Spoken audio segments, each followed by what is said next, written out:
Bonjour et bienvenue dans cet Out of the Box 14. Alors, suite au 13 où on parlait à nouveau de refonte et où je vous avais présenté ma dernière acquisition qui est une gruminette, j'ai eu pas mal de demandes pour faire un numéro spécial pour parler un petit peu de cette gruminette. Eh bien, c'est ce qu'on va faire.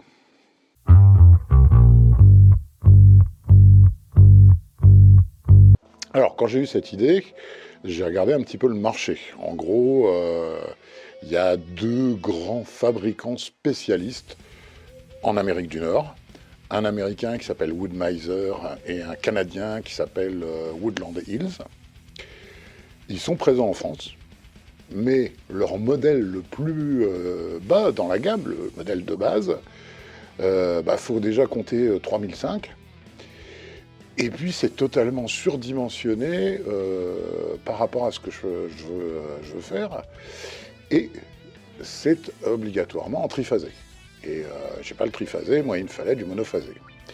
Et donc j'ai cherché, j'ai trouvé les Autrichiens d'Holzmann qui ne sont pas des spécialistes puisqu'ils fabriquent des machines à bois de toutes sortes, mais qui offraient cette possibilité dans leur gamme, un certain nombre de scies agrumes ou de gruminettes, dont le plus petit modèle, c'est celle que j'ai pris, la 350, la BBS 350. Voilà, la BBS 350. Alors on va un petit peu regarder ce que c'est que ce truc-là, et puis évidemment faire des essais, s'en servir, critiquer aussi, parler des bonnes choses. Voilà.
Le terme de gruminette ou de scie agrume est assez impropre finalement parce que une grume, la définition, c'est le tronc d'arbre ébranché dont on voit des tas sur le bord de la route quand on se balade en forêt. Donc c'est le tronc complet. Je dirais que techniquement c'est plutôt une scie à billon, c'est-à-dire des portions de ce tronc. En l'occurrence, elle prend des billons de 35 cm maximum de diamètre par 2 mètres de long, sachant qu'il peut y avoir des extensions. Alors, les vrais scies agrumes, s'il y a moyen, il y a des modèles avec des moteurs thermiques beaucoup plus puissants, au moins 15 chevaux, sur roue, c'est-à-dire remorquable. Et là, ça permet d'aller se promener en forêt et voire même de vite fait d'éviter du bois. Faut une voiture rapide après, parce que assez rapidement, évidemment, les propriétaires viennent avec des fusils et les gendarmes. Mais bon, voilà, ça existe, il faut le savoir, en gros modèle, avec un moteur thermique et une attache caravane pour pouvoir la transporter sur roue. Voilà. Alors, c'est quoi cette machine ? Globalement, c'est tout simple, c'est une scie à ruban, ici, qui est horizontale, avec la lame qui coupe dans l'autre sens, donc ça va dans ce sens-là, hein. Donc vous ne pouvez pas réutiliser des lames de scie à ruban, ce sont des lames spéciales. Celle qui est livrée fait 22, mais on peut monter du 25, je crois. Je crois que c'est le maximum du 25. Ce qui est suffisant, hein. Et puis, cette scie à ruban horizontale, en fait, elle va glisser sur 2 rails, via ici des roulettes. Donc ça pèse quand même 120 kg, je crois. Et ça glisse donc sur un rail. Et sur ce rail, on va trouver des traverses hyper costauds pour poser dessus notre billon ou nos planches. Et puis des systèmes de serrage de ce type-là et de ce type-là, orientable, ce qui permet en fait de bien caler et de sécuriser le billon quand on a un billon dessus. Tout ça est hyper costaud, c'est très lourd, mais ils n'ont pas négligé sur la qualité de cette partie-là. C'est la partie qui supporte l'ensemble, hein, donc forcément, elle doit être hyper costaud. Sur la partie rail, on pourrait rallonger si on voulait faire quelque chose de plus grand, mais moi j'ai plus que largement, hein. Et donc en fait, le truc il roule dessus. Et on a ici une manivelle pour monter ou descendre la partie ruban. Ici, une manivelle de tension. Et on pousse avec un stop. Voilà la façon dont ça se présente. Alors, au niveau de l'installation, il faut vraiment utiliser un niveau de charpentier pour être sûr que tout soit bien plat et tout. Ça n'empêche que c'est de la construction globalement pour bûcherons, hein. Ça veut dire que, par exemple, ça c'est brut de sciage. Hein, il y a encore les marques de sciage. Ça n'a pas été rectifié, ça a un petit peu tendance, c'est vrai, à donner des petites trépidations. Alors c'est pas monstrueux, hein, mais c'est vrai que c'est quelque chose. Je vais peut-être essayer de trouver une technique pour l'améliorer, ce truc-là, pour avoir un mouvement beaucoup plus doux. Mais ça fait le job sans aucun problème. Et puis quand on est en face d'un tronc d'arbre, c'est pas plus gênant que ça, hein, c'est des petites trépidations ridicules. J'ai acheté quelques machines dans ma vie, et donc j'ai monté, installé, etc. Et je dois bien reconnaître que la notice Holzmann est de loin la plus minable que j'ai vue de toute ma vie.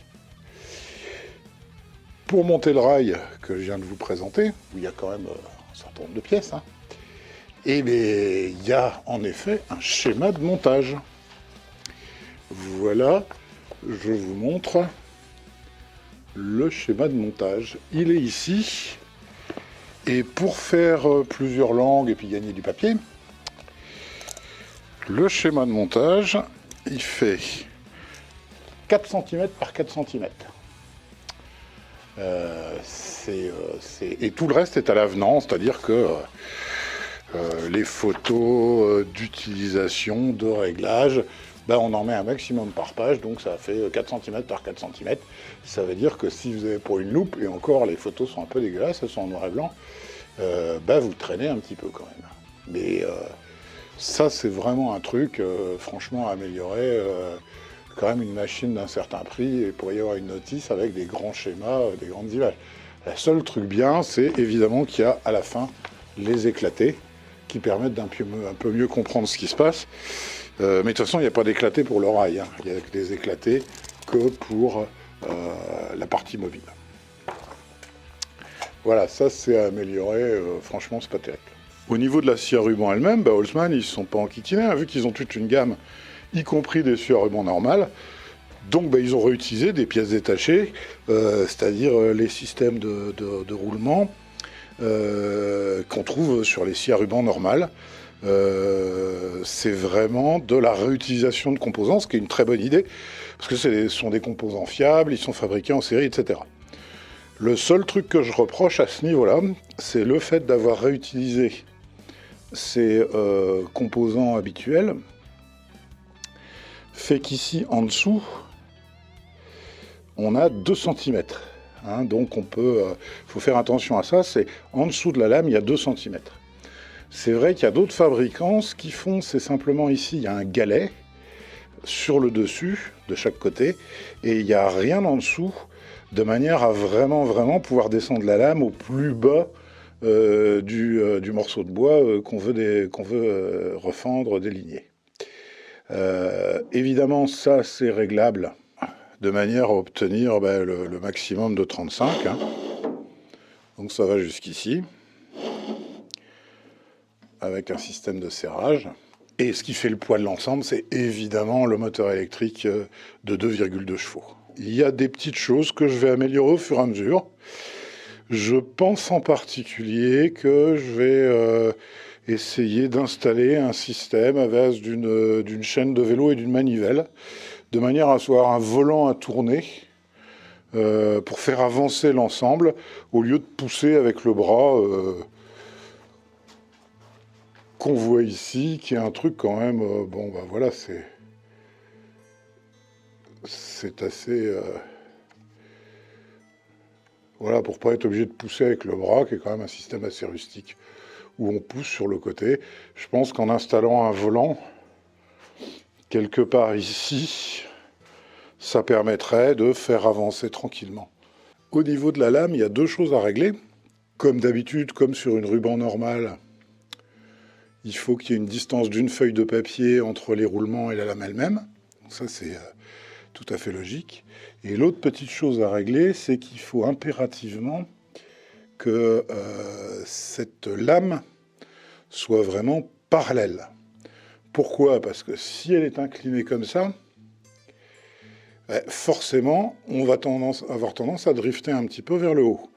Si elle est inclinée comme ça, on va avoir tendance à drifter vers le bas. Et donc là, il y a un petit accessoire sympathique qui permet de vérifier ça. Ça s'appelle des guides lames, ça s'installe comme ça. Ça se clipse sur la lame, il y en a 2. Enfin, j'en ai 2.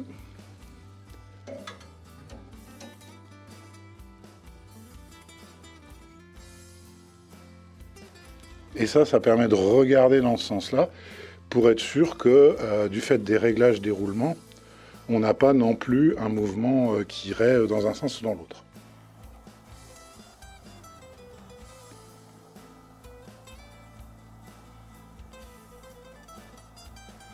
Là, vous voyez que j'ai un petit décalage. Après, pour vérifier de visu que votre lame elle est bien parallèle, en fait, il suffit de regarder la sortie ici de la sûre. C'est-à-dire que si la sûre part vers le haut ou si elle part vers le bas, c'est qu'on a un souci de parallèle. Et donc, il faut aligner mieux les roulements. Premier constat, cette histoire de sûre qui part vers le haut ou vers le bas. Si jamais vraiment il y avait un gros delta, en sortie de votre bout de bois, il y aurait un petit à-coup, ce qui ne doit pas y avoir. Et le troisième point, c'est qu'il doit finalement rester très peu de sûre, parce que si la lame est vraiment bien plane sur cet axe-là, la sûre, elle est emmenée par les gorges à l'intérieur des dents, et elle ressort. Donc, petit accessoire assez sympathique. Hier, j'ai oublié de nettoyer, ce qui est une bêtise. J'utilise de l'huile à très faible viscosité, tout de suite, pour bien tout nettoyer. Parce que, en fait, contrairement à une scie à ruban classique, dans tous ces systèmes de type, scie à ruban horizontal, si on peut dire, il y a un petit système de lubrification de la lame. Donc là, il y a une petite buse en cuivre, un tuyau, Et je vous montre à l'arrière. Et à l'arrière, il y a un jerrycan avec un petit robinet et un tuyau qui descend jusqu'à la buse. Et donc avec le petit robinet, on peut régler le goutte à goutte qui tombera directement sur la lame pendant le travail de la machine, ce qui lubrifiera la lame. Donc la vraie question, c'est qu'est-ce qu'on met dans ce jerrycan? Sur la parle vaguement de mettre de l'eau légèrement savonneuse, ce qui ne veut pas dire grand-chose. Alors je me suis renseigné, j'ai regardé, aux États-Unis, il y a des mecs qui mettent du diesel, il y a beaucoup de mecs qui mettent du diesel pur dedans, ce qui franchement me gêne un petit peu parce que ça va aller dans la sure après, et puis qu'est-ce qu'on en fait quoi. Alors eux, ils s'en foutent parce que de toute façon ils ont déjà vendu une partie de leur terrain à des sociétés pétrolières qui fracturent pour trouver du pétrole, donc ils sont plus à ça près. Mais ça vaut le coup quand même de faire gaffe. Et donc j'ai cherché, il y a aussi un des fabricants, Wood-Mizer, qui fait un additif qui vaut un certain prix. Et puis finalement, je suis arrivé à un espèce de petit mélange, c'est de l'eau avec 3% de savon liquide et puis 3% d'huile de coupe soluble biodégradable. Et ça donne d'assez bons résultats. Petit truc quand même sur la Holzmann, c'est du jerrycan à la buse, il y a un tuyau qui est fourni. Et ce tuyau, il est trop court. C'est-à-dire que quand vous descendez votre scie, à un moment donné, le tuyau il est complètement tendu et pop, il se décroche de la buse. Ce qui fait qu'il y a des gouttes d'eau qui tombent par terre, ce qui sert vraiment à que dalle. Ça, c'est quand même assez con, quoi. Au niveau conception, faut pas déconner. Alors, c'est pas très grave. Vous faites comme moi, vous allez sur un site ou une boutique de vente d'accessoires pour cuisine moderne, cuisine moléculaire. Et en fait, c'est exactement le même tuyau qui est vendu, mais en plus grande longueur, pour faire des faux spaghettis. Vous savez, vous prenez du jus de tomate, par exemple, vous mettez un peu d'agar-agar, vous mettez ça là-dedans, et puis avec une seringue, vous pompez, et puis vous avez des spaghettis qui sont en fait du jus de tomate. Voilà. Ça, c'est un truc de cuisine moléculaire. Il se trouve que c'est génial parce que c'est exactement les bons diamètres de tuyaux, et c'est ce que j'ai fait. J'ai remplacé ce tuyau Holzmann trop court par un tuyau un peu plus long qui me permet d'éviter que ça se décroche dès qu'on descend la scie.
tends la lame.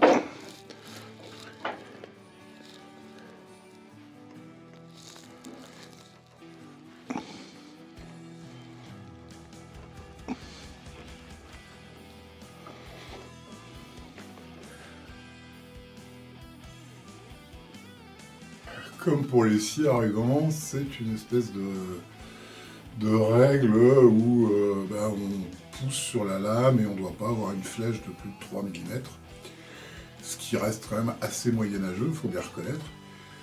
Moi je rêve qu'un jour, les fabricants, ils nous donnent tout simplement, sur l'écrou de tension de lame ou sur le boulon de tension de lame, le nombre de newton-mètres idéal. Et dans ce cas-là, on utiliserait une clé dynamométrique. Si c'est écrit qu'il faut tendre à 20 Nm, c'est quand même super facile avec une clé dynamométrique, alors que là, on est encore au Moyen-Âge, quoi. Ça, c'est un truc, mais c'est pas Holzmann, hein, c'est tous les fabricants de scie à ruban, quasiment, ils ont le même défaut. Ce serait pas compliqué qu'eux fassent le test chez eux, et puis qu'ils mettent ça dans la doc. Comme évidemment, je fais beaucoup de planches et pas tellement de grumes, j'ai monté ce petit banc à base de pain Douglas, bastin de pain Douglas et puis de MDF. Et la première chose à faire, c'est de le rectifier de manière à ce qu'il soit parfaitement parallèle à la lame.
Un coup de rabot pour enlever les marques d'outils.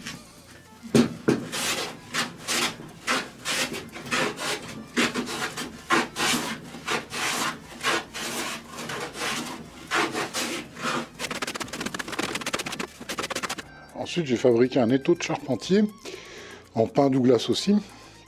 Ça va me permettre, à la limite, de mettre et de bloquer des planches qui font que 20 mm pour les refendre en deux ou en plus s'il y a besoin. Le seul truc, c'est que les petits plots rouges faisant 8 mm, la dernière planche, elle doit faire 10 mm. C'est un peu l'inconvénient du truc. Il y a toujours moyen après de la coller sur un bout de MDF. Enfin bon, on peut encore trouver des combines. Mais globalement, si je mets la planche juste comme ça, il faut simplement que la dernière passe soit à 10 mm du fond de la planche. Évidemment, ça réduit un petit peu la capacité, mais on peut faire sans problème des passes de 25 à 28 à peu près. Donc des planches quand même relativement larges.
petite chose à savoir, si vous vous lancez dans ce genre d'achat, c'est une prise européenne, c'est-à-dire type prise caravane avec les 3 plots mâles et les 3 plots femelles. Donc après, Amazon pour acheter une rallonge, hein, parce que moi j'ai des prises normales. Quand on coupe un billon, on a tendance à se dire, tiens, je vais faire en sorte que le cœur des deux côtés soit parfaitement parallèle au lit. Et ça, c'est une mauvaise idée parce que l'arbre, il n'a pas le même diamètre. Le tronc d'arbre, il est conique. Et donc, si on cale en parallèle des deux côtés ici, ce qu'on va obtenir, et c'est souvent ce qui est fait malheureusement en Syrie, ce qu'on va obtenir, c'est qu'on va obtenir des coupes qui vont de toute manière aller en coupant un peu les fibres du bois. Ce qui fait qu'on est à peu près sûr que ça va se voiler au séchage. La bonne technique, c'est de respecter la fibre du bois, et la fibre du bois, elle n'est pas parallèle au cœur, elle est parallèle au bord, à l'aubier. Et donc en fait, il faut rehausser un petit peu, de manière à couper dans le sens des fibres du bois.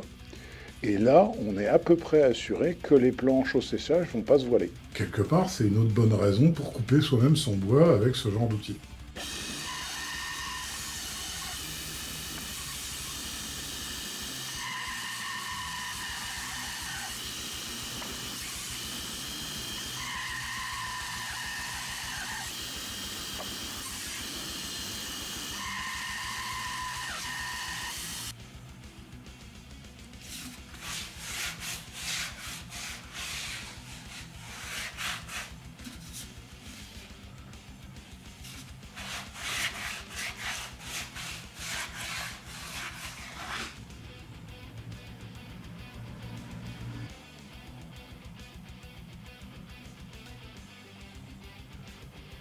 Alors après, il y a plein d'idées, hein. Comme toute machine, elle est perfectionnable, elle est améliorable. Je vous avoue que même à un moment donné, j'ai caressé l'idée de coller des moteurs pas à pas sur les roulettes, pilotés par un ordinateur. Vous me connaissez, ça délire tout de suite. Mais je ne vais pas non plus m'en servir de manière industrielle. L'autre idée qui peut être particulièrement intéressante, c'est quand on voit le prix du billon de bois. Moi, j'ai un fournisseur pas très loin qui fait carrément à 150 € le ster, hein, les billons d'érable et de charme. Ça permet quand même de faire de scier son bois soi-même. Il y a des contraintes. Première contrainte, vous prenez votre calculette, 2 mètres par 35 cm. Si c'est de l'érable, densité, allez, 600 kg. Comme il est frais, vous multipliez par 2. Votre billon, il pèse tout de suite 120, 130, 140 kg même. Faut le manutentionner, faut l'installer sur la bécane. Puis après, vous avez des planches de bois frais, ça veut dire qu'il va falloir les faire sécher. Il y a moyen, hein, d'abord, d'installer ça sous un hangar et puis de l'oublier pendant quelques années. Je vous rappelle que le séchage, c'est globalement, pour arriver à 10%, c'est 1 an par 2 cm d'épais. Donc si vous avez coupé du 4, c'est 2 ans, etc. Et là, vous avez du bois qui est ressuyé, ce qu'on appelle ressuyé, mais qui n'est pas complètement parfait. Et puis après, il y a des Suédois qui proposent une petite tente assez sympa, je vous mets une photo, pour faire du séchage à chaud, qui peut être une autre idée rigolote. Donc vous voyez, il y a plein de possibilités. Au départ, c'est vrai que je l'ai acheté pour refendre, pour faire des tables, hein, parce que je cherche toujours à améliorer mes processus. Mais après, il y a plein d'idées qui peuvent venir. En particulier, vous avez vu combien ils nous vendent les manches sur quartier, et encore, des fois, c'est des quartiers, ce qu'on appelle du faux quartier, c'est-à-dire ça peut aller de 45 degrés à 90 degrés légalement. Donc du quartier plus ou moins propre. Pour faire des manches, ils vendent ça une véritable fortune. C'est vrai que ça pourrait être un truc intéressant d'avoir quelques billons et de découper soi-même des manches qui soient propres et ensuite de les laisser sécher, etc. Bon, mais c'est futur.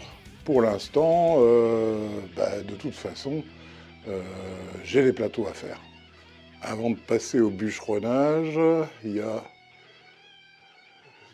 toutes ces loupes à refendre, plus toutes celles-là.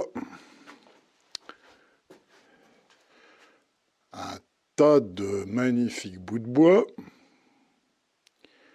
Il y a du noyer, du black limba, de l'érable. Et il y en a à nouveau plein dans l'atelier.